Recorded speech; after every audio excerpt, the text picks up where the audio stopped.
¿Qué tal? Bienvenidos a esta nueva sesión de macroeconomía. A nombre del Colegio de Empresarios, el mío propio, Marco Tulio Cisneros, iniciamos entonces esta nueva sesión, la octava de macroeconomía. En esta sesión abordaremos la contraparte de la sesión anterior, que es la política monetaria. Para iniciar esta nueva sesión, lo único que nos faltó decir en la sesión anterior es que la política fiscal, quien la lleva a cabo en el gobierno mexicano, es ni más ni menos que la Secretaría de Hacienda y Crédito Público. La Secretaría de Hacienda, entonces, no solamente maneja los destinos de la política fiscal, sino también interviene en otras situaciones interesantes casi de la política monetaria. Estamos hablando también del mercado abierto, de esas transacciones que lleva a cabo el gobierno federal en el mercado abierto. También interviene en esas partes de la deuda federal la Secretaría de Hacienda. Pero bien, ese es como un pequeño preámbulo para iniciar nuestra sesión en el tema 5, que es la política monetaria. Esta política monetaria viene más extensa, la unidad es un poco más grande, entonces la vamos a dividir en dos partes. De la misma manera como lo hicimos con la política fiscal, en esta unidad 5 vamos a definirla, vamos a plantear sus objetivos, a mencionar los instrumentos y vamos a terminar con algunos modelos de política monetaria. Pero vamos a dejar para la siguiente sesión lo que son las funciones de la banca central, las funciones del dinero, los componentes de la oferta monetaria y vamos a terminar con algunos de los instrumentos fundamentales que en la realidad ha utilizado el gobierno mexicano para llevar los destinos de la economía hacia rubros de equilibrio económico. Entonces, comencemos con esta octava sesión y en cuanto a la política monetaria, nosotros buscamos en esta unidad que a la conclusión de la misma, el alumno comprenderá las características de la política monetaria. Como objetivos específicos, comprenderá el concepto de política monetaria, identificará los instrumentos de política monetaria y también distinguirá los diferentes tipos de política monetaria que se utilizan actualmente. Bien, entonces, la política monetaria, quien dirige los destinos de la misma es Banjico, el Banco de México. Y también se puede decir que cualquier aumento en la cantidad de dinero afecta a la economía, incrementa el nivel de producción porque reduce las tasas de interés. Eso es lo que mencionaba Dorbush en este libro de macroeconomía.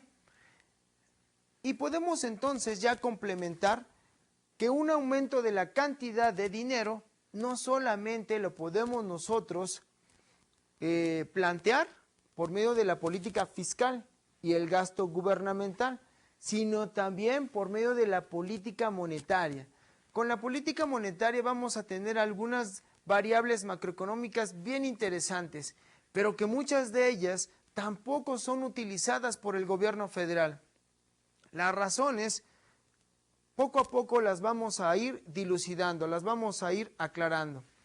Finalmente, entonces, la política monetaria se desarrolla básicamente a través de las operaciones de mercados abiertos, en donde el Banco de México puede establecer la venta y compra de los bonos gubernamentales que en el caso de México no son otra cosa más que los CETES. El gobierno federal entonces puede intervenir en el mercado accionario por medio de estos CETES. Puede de alguna manera sacar dinero de la economía al emitir estos bonos o puede incorporar dinero a la economía comprando estos bonos. Esos son a grandes rasgos las operaciones de mercados abiertos que vamos a ver en esta unidad. Y entonces, como introducción, vamos a trabajar un poco con esos mercados abiertos. Ya habíamos mencionado que un mercado no es otra cosa más que el lugar fijo en donde encontramos a los oferentes y demandantes. Nada más que aquí estos oferentes y demandantes no son otra cosa más que los inversionistas. Uno de los ejemplos más interesantes en la actualidad es que estos inversionistas en el transcurso de los últimos 8 meses han introducido más de 45,000 millones de dólares a la economía. Y ahí me asalta una pregunta. Cuando nosotros pasemos a la parte de la inflación, vamos a darnos cuenta que la inflación o ese problema tan serio de la economía tiene una cantidad inmensa de causas.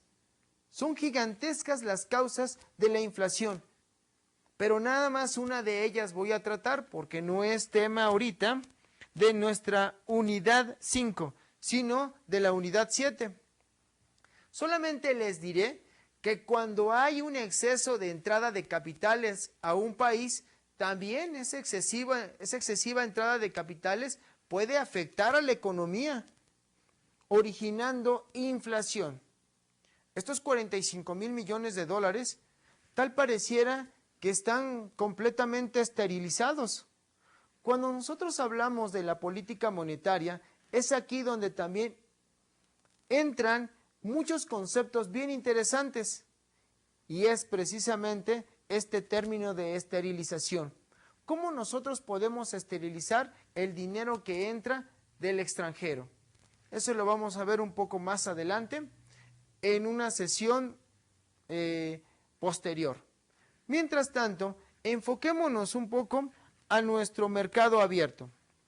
En una operación de mercados abiertos, Banxico compra bonos a cambio de dinero, con lo que aumenta la cantidad de circulante, como hace un momento se los había yo planteado, o los vende a cambio de dinero que pagan los compradores de los bonos, y eso permite reducir la cantidad de dinero en el mercado. Banxico es quien paga, quien compra y vende estos bonos. ¿Qué quiere decir eso? Que Banxico introduce o saca dinero del mercado accionario. Cuando Banxico compra los bonos, reduce la cantidad de ellos en el mercado, lo que tiende a subir su precio. Luego entonces, por medio de estas operaciones de mercado abierto, nosotros podríamos plantear que otra de las variables fundamentales de la economía, que no es otra cosa más que la tasa de interés, es manejada por Banxico por medio de la compra y venta de bonos. ¿Cómo le podemos hacer? Cuando queremos en un momento dado reducir la tasa de interés. Eso quiere decir entonces que va a introducir en el mercado mayor cantidad de dinero para que las presiones de tanta cantidad de dinero permitan que la tasa de interés se reduzca. Pero si nosotros queremos en un momento dado que la tasa de interés aumente, nosotros entonces retiramos dinero del mercado por medio de la compra, entonces la tasa de interés aumenta porque ya no va a haber la misma cantidad de dinero en el mercado. Entonces, cuando vende, puede impactar a la tasa de interés disminuyéndola. Y, por el contrario, puede entonces ser una política macroeconómica importantísima para poder también impactar a la demanda agregada, ¿no? Bien, el concepto de la política monetaria es la siguiente. Es una política económica que usa la cantidad de dinero como variable de control para asegurar y mantener la estabilidad económica. Para ello, las autoridades monetarias usan mecanismos como la variación del tipo de cambio, que permiten participar en el mercado de dinero.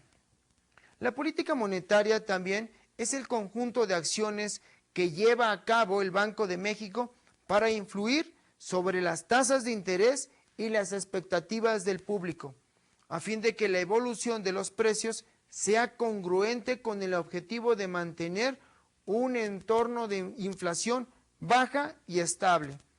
Esta es la manera como el Banco de México contribuye a establecer condiciones propicias para el crecimiento económico sostenido y la generación de empleos permanentes.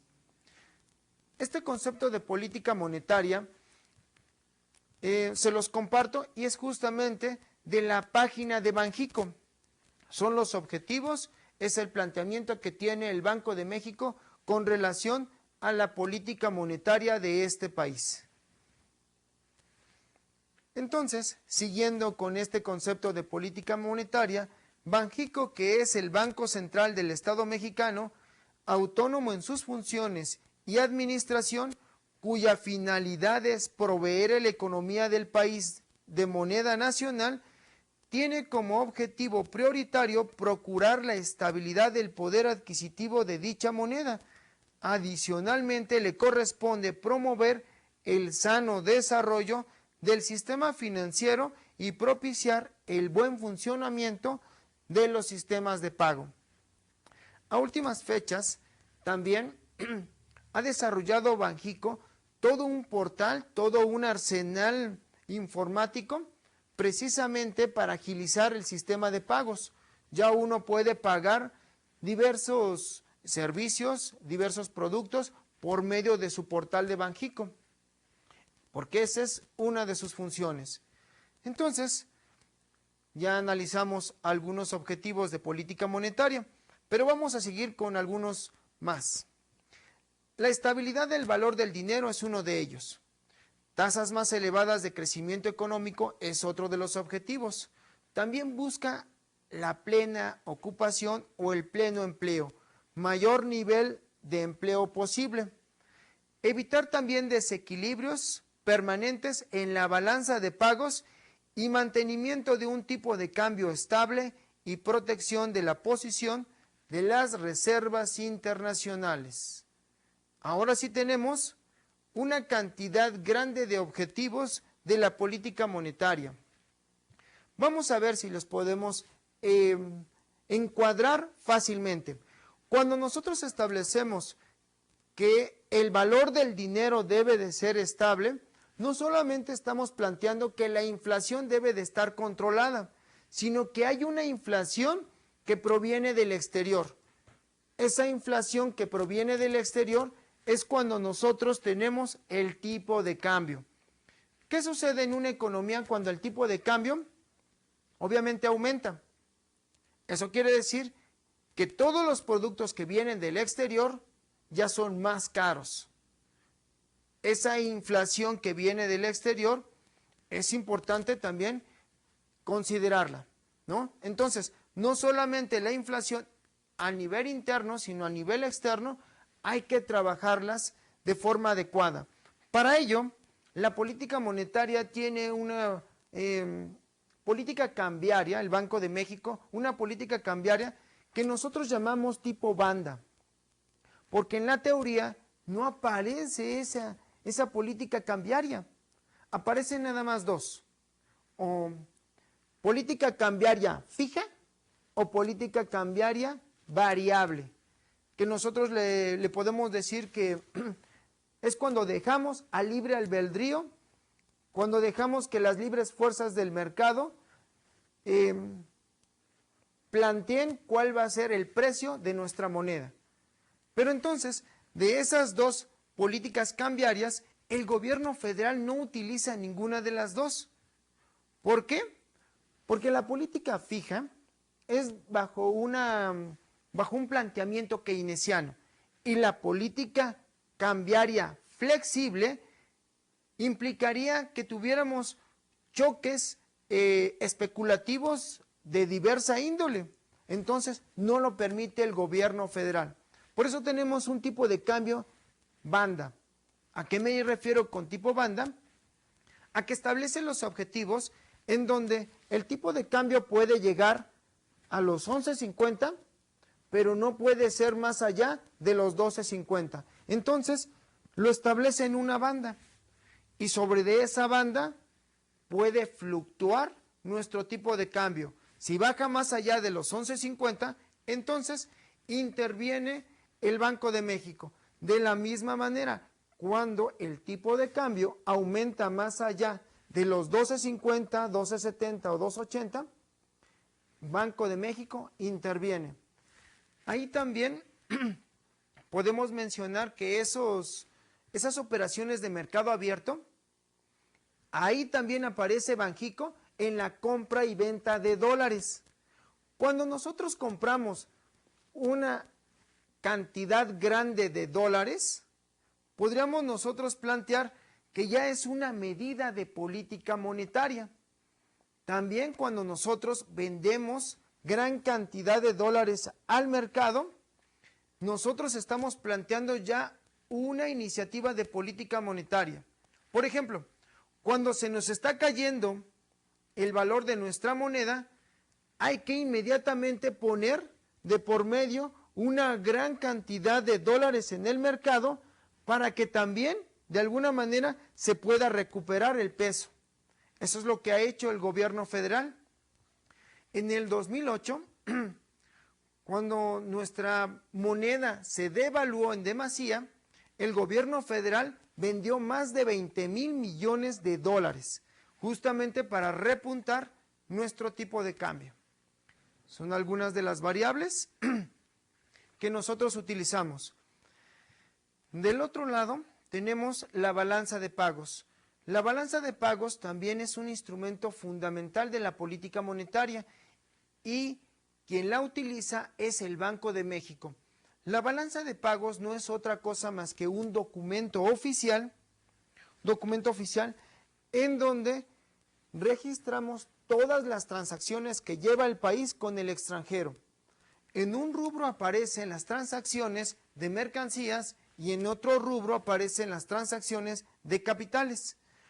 Cuando hablamos de transacciones de mercancías, le llamamos balanza comercial. Y cuando registramos los capitales, le llamamos balanza de capitales. Cuenta corriente, cuenta de capitales. Pero la balanza de pagos tiene 4 partes. No solamente esas 2, faltan otras 2. La otra es el registro pormenorizado de las reservas federales, de las reservas monetarias que tiene el Banco de México. El cuarto rubro son los errores u omisiones. Como la balanza de pagos que registra todas las transacciones que llevamos con el exterior no es exacta, entonces ponemos un último rubro de errores u omisiones. Sabemos que el mercado negro o mercado ilegal a nivel internacional es algo grande, ¿no? Entonces es inevitable a veces que se nos escapen algunas mercancías o algunos capitales. Por eso mismo establecemos ese cuarto rubro. Pero bueno, sigamos más adelante con la ley del Banco de México. En el artículo 3 de la legislación del Banco de México se establece que el banco desempeñará las funciones siguientes: regular la emisión y circulación de la moneda. 2. Operar con las instituciones de crédito como banco de reserva. 3. Prestar servicios de tesorería al gobierno federal. 4. Fungir como asesor del gobierno federal en materia económica. 5. Participar en el Fondo Monetario Internacional y otros organismos de cooperación internacional. 6. Operar con los organismos que se refieren a la fracción anterior, con bancos centrales y con otras personas morales extranjeras que ejerzan funciones de autoridad en materia financiera. Esas son las leyes que rigen al Banco de México. Comentemos nada más 2. Cuando hablamos de regulación de la emisión de moneda en el país, quiere decir que tiene el monopolio. No hay ninguna otra institución que pueda emitir papel moneda. Él es el que tiene el monopolio y en ese sentido también aparece dentro del portal del Banco de México el artículo 28 constitucional, que a la letra dice que en los Estados Unidos mexicanos se prohíben todos los monopolios. Entonces, si se prohíben todos los monopolios, ¿por qué entonces se permite el monopolio de la emisión de papel moneda? Obviamente, dentro de nuestra Carta Magna, solamente hay un rubro en donde se permite el monopolio y no es otra cosa más que en aquellas áreas o sectores estratégicos que requieren de la participación gubernamental y que ofrecen de alguna manera un bienestar económico importante para el pueblo de México. Solamente en esos casos se permite entonces monopolios y uno de ellos es el Banco de México en la emisión y circulación del papel moneda. Otra de ellas es la operación con las instituciones de crédito, o sea, como banco de reserva. En algunos momentos vamos a establecer que el Banco de México, que es la última reserva dentro del sistema financiero, dentro de los intermediarios financieros que son los bancos, va a llegar un momento en que un banco determinado no va a tener en un momento dado el capital suficiente para hacerle frente a la demanda del dinero que le exigen sus clientes. Entonces, en ese momento, le pide dinero a la banca central. Le dice al Banco de México, necesito fondos.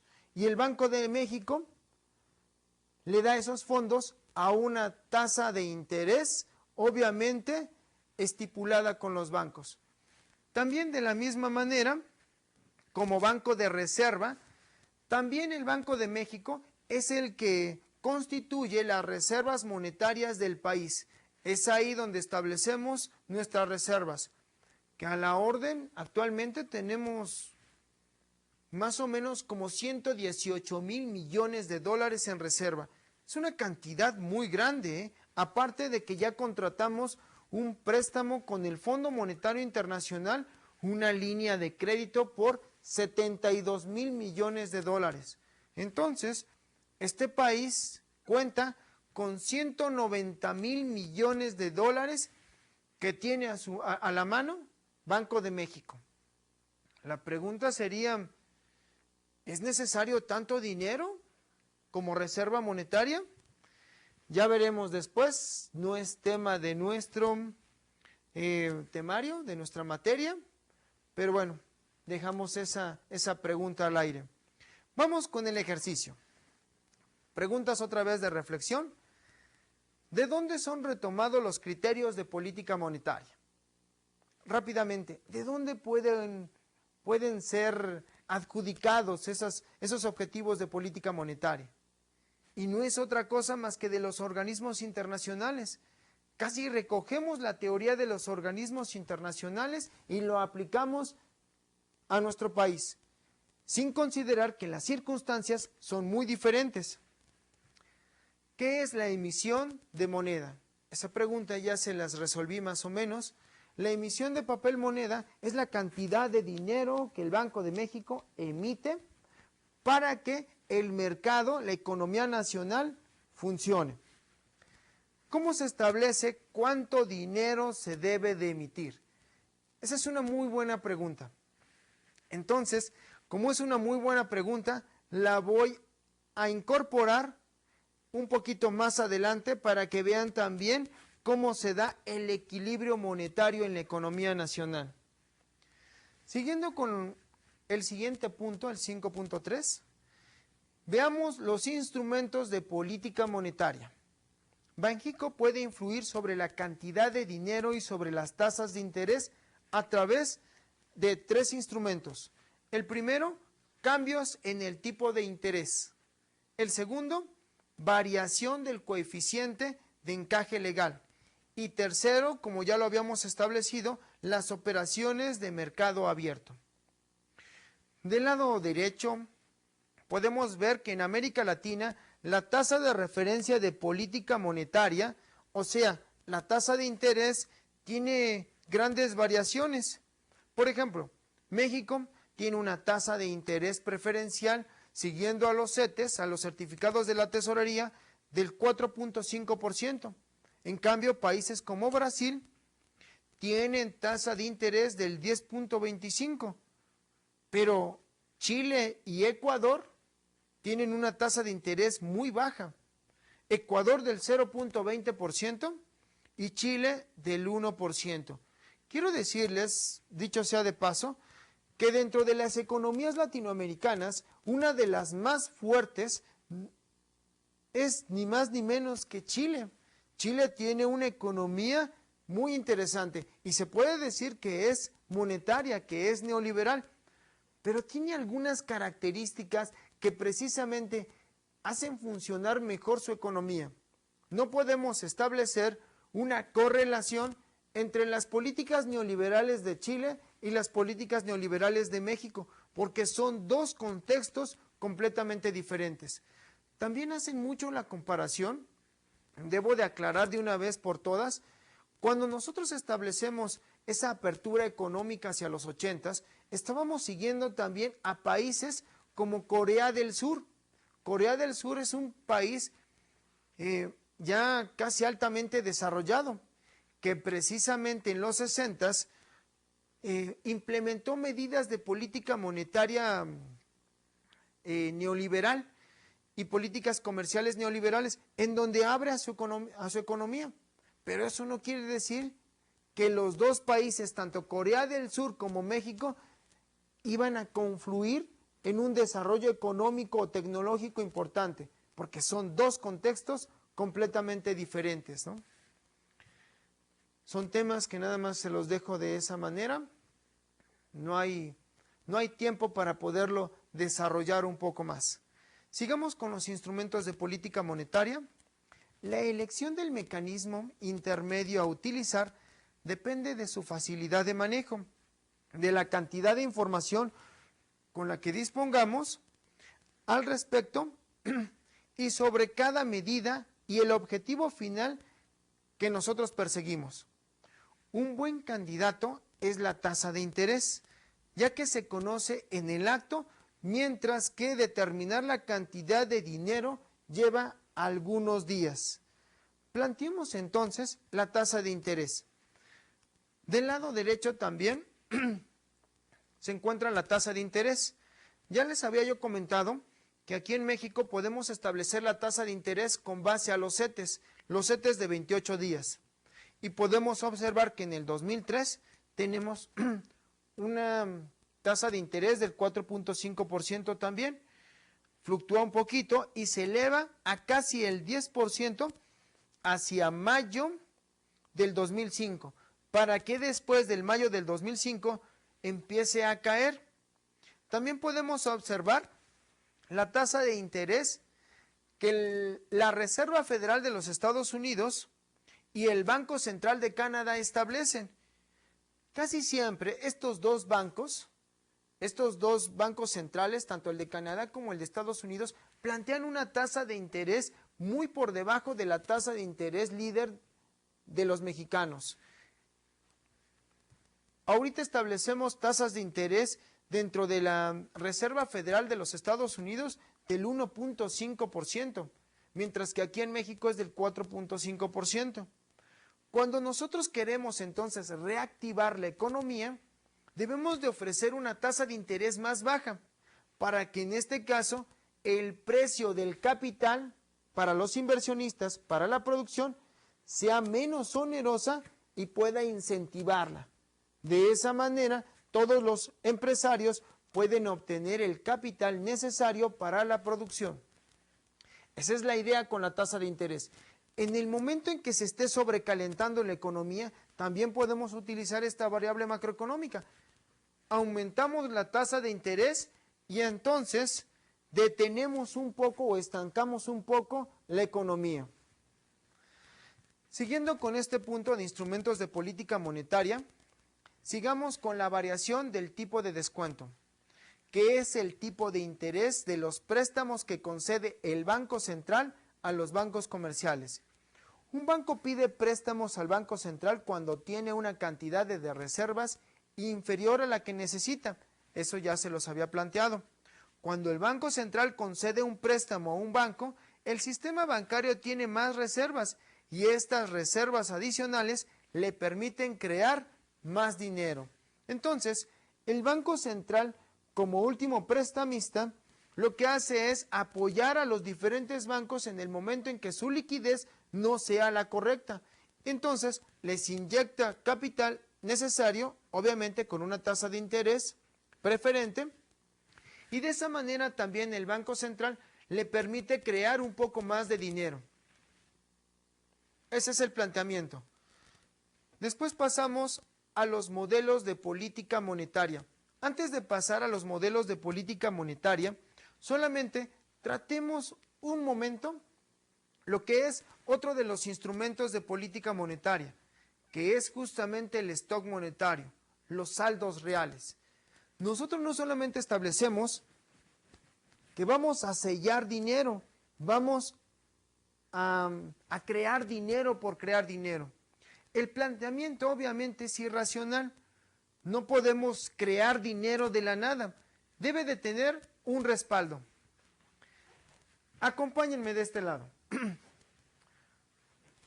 Cuando nosotros establecemos que el Banco de México es el encargado del stock monetario, nosotros también establecemos que Banxico debe de tener las decisiones correctas para que no afecten sus decisiones al mercado de forma negativa. Siempre buscamos que sean positivas. Luego entonces, lo que busca Banxico es que la emisión de dinero sea igual a la producción. En el caso de México, nosotros establecemos que tenemos más o menos como, lo voy a redondear, es casi $1 billón de PIB. El PIB mexicano, el Producto Interno Bruto de México, es casi $1 billón. Este $1 billón de producción quiere decir entonces que el gobierno federal, por medio de Banxico, que es quien se encarga de esta parte, debe de crear el $1 billón exacto para que la economía funcione. Esto es lo que conocemos como un equilibrio monetario. En la clase anterior nos faltó nada más establecer de forma gráfica el equilibrio fiscal. El equilibrio fiscal, por medio de la Secretaría de Hacienda y Crédito Público, es lo que ya les había mencionado un poco. Decir que los gastos sean iguales a los ingresos.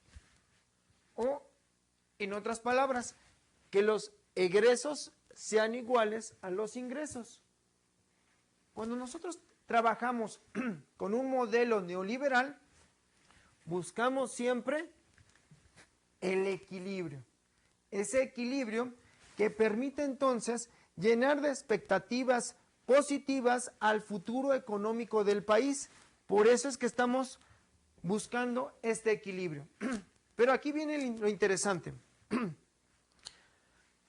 Hay algunos periodos fundamentales en la historia de México en donde el dinero ha sido mayor que la producción. Aumenta muchísimo más el dinero. Entonces, Banxico ha creado más dinero del que necesita el mercado. ¿Y cuál es el planteamiento? Que este dinero, según la teoría monetarista, se va a convertir en inflación.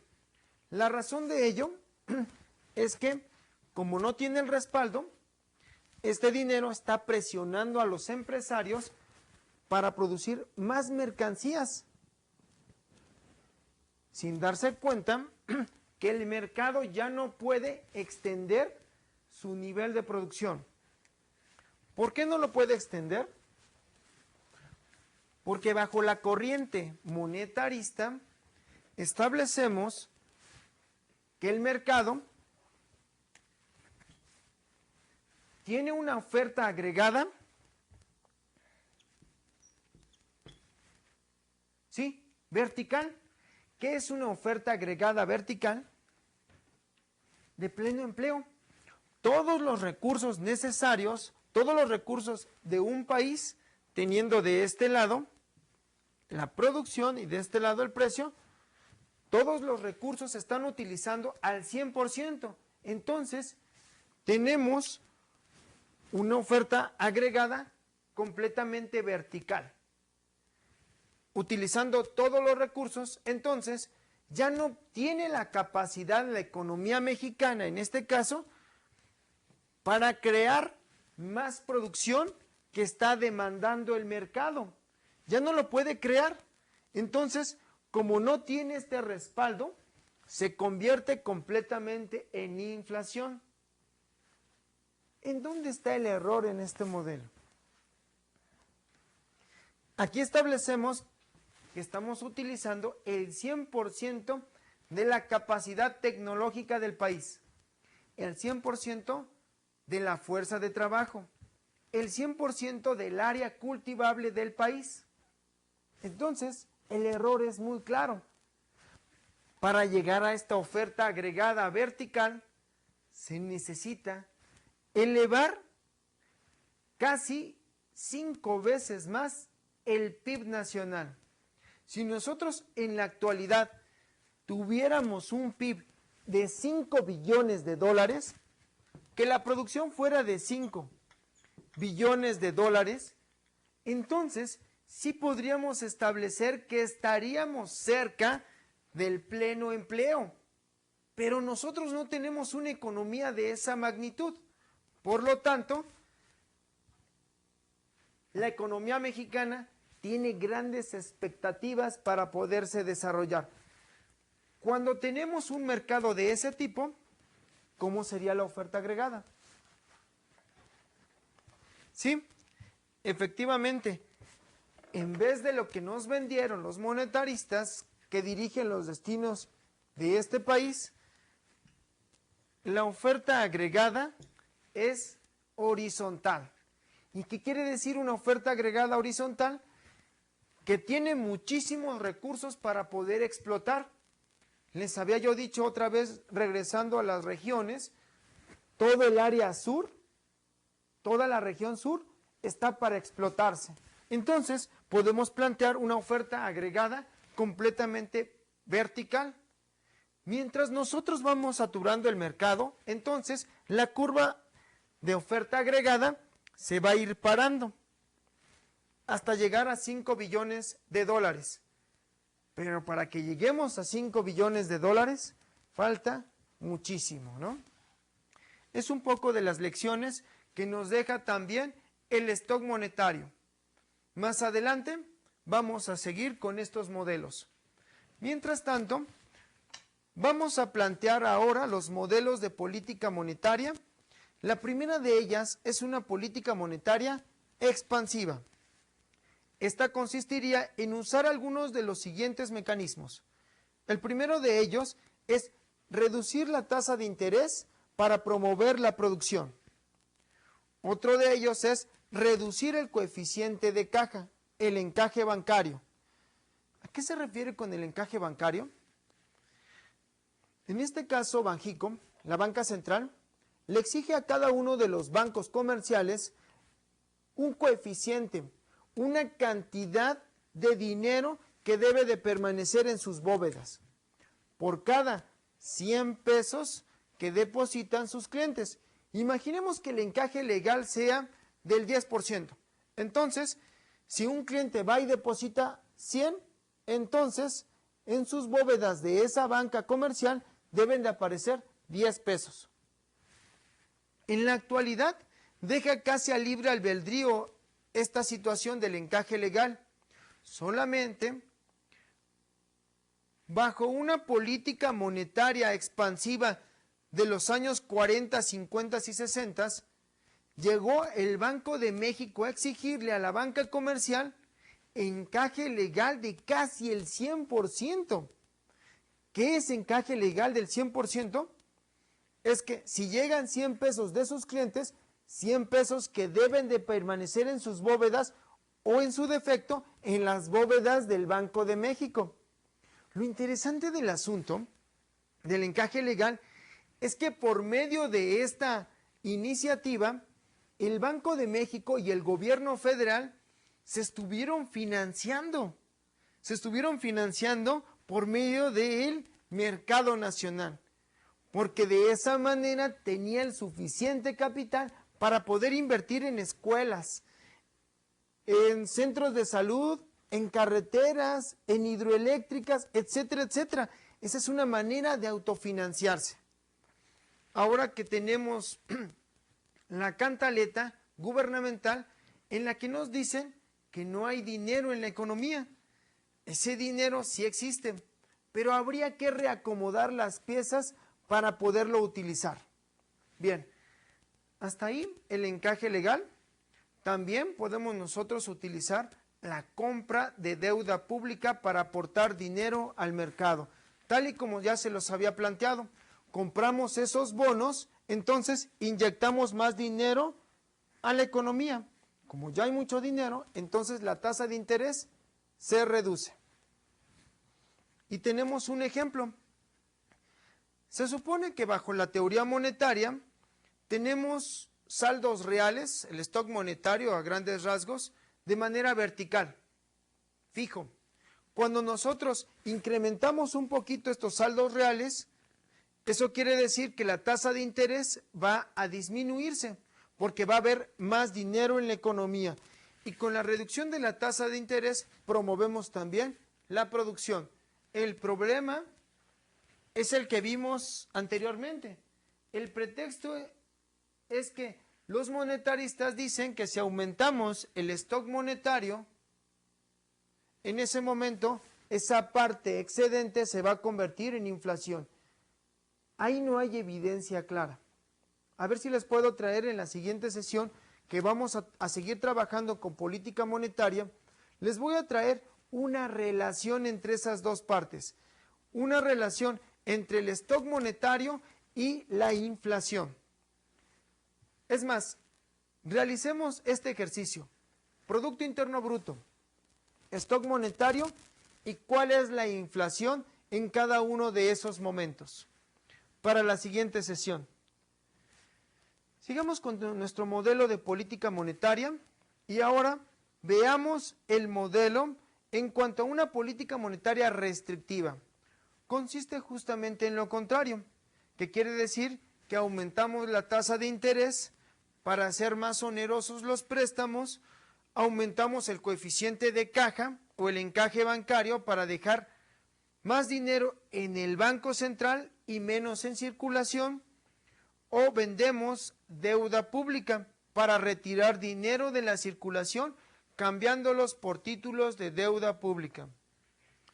Cuando el gobierno federal dentro del mercado abierto, dentro de las operaciones de mercado abierto, vende muchos bonos, muchos CETES, quiere decir que está retirando dinero del mercado y entonces ahí aparece un problema de liquidez en el mercado. Eso hace que las tasas de interés se eleven. Ahí tenemos un ejemplo. Cuando nosotros pasamos de la original hacia la izquierda, eso implica que vamos a tener una tasa de interés superior. Bien, aquí llegamos entonces a la teoría cuantitativa del dinero. Esta teoría cuantitativa del dinero la vamos a desarrollar de forma más clara en la siguiente sesión. A grandes rasgos podemos establecer que es una teoría creada por Irving Fisher y habla justamente de la masa monetaria, el nivel de precios, la cantidad de bienes y servicios y la velocidad de circulación del dinero, y todas ellas relacionadas con una ecuación simple. Esa ecuación simple puede estar planteada como V igual a precio por cantidad sobre la masa monetaria. Y bien, resumamos esta sesión de política monetaria. En la primera parte definimos qué es política monetaria. Después se trazaron los objetivos de la política monetaria que tiene el Banco de México. Se analizaron ya algunos instrumentos Y finalmente, planteamos algunos modelos de política monetaria restrictiva y expansiva. Y solamente algunas preguntas para reflexionar. ¿Cuál de los tres modelos de política monetaria es el más convincente? ¿Puedes plantear alguna otra alternativa de política monetaria? ¿Y qué otra iniciativa monetaria puede ayudar a la economía mexicana a salir adelante?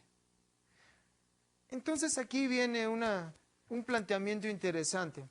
Ya cuando estamos a niveles de licenciatura y posgrado, ya no solamente estamos planteando esperar a que nos caigan el conocimiento o de los libros o del profesor. Nosotros ya a estos niveles podemos plantear ya nuevas teorías a partir de lo relacionado, a partir de lo que tenemos. Entonces, ¿podríamos plantear otra política monetaria diferente a las que hemos visto? Esa es entonces una pregunta de tarea. Y bien, las fuentes de esta sesión otra vez fue Dorbush, Rudiger y otros, Macroeconomía de McGraw-Hill, México, obviamente la página oficial del Banco de México, y también trabajé en algunos aspectos con Wikipedia. ¿Sale? Entonces, espero les haya servido mucho esta lección y entonces nos vemos para la siguiente lección de política monetaria.